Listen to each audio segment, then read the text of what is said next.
Hello বন্ধুরা, আজকে শুভ নববর্ষ সবাইকে জানাই। পয়লা বৈশাখের অনেক অনেক শুভেচ্ছা।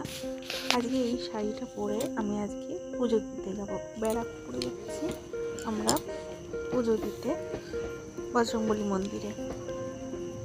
আজকে খুবই ভিড় হয়েছিল, যেহেতু পয়লা বৈশাখে মন্দিরে খুবই ভিড়।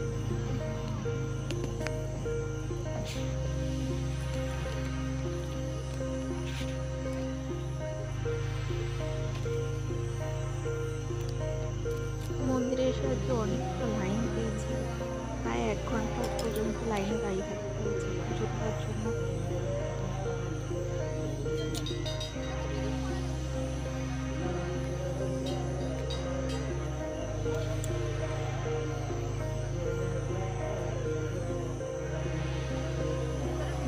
ভিডিও করতে পারিনি বলে বাইরে এসে ভিডিওটা করেছি বজরংবলী। তারপরে কিছু শপিং করেছি বাজার কলকাতায় গিয়ে। সবাই জানিও কমেন্টে তোমাদের পয়লা বৈশাখ কেমন কাটে।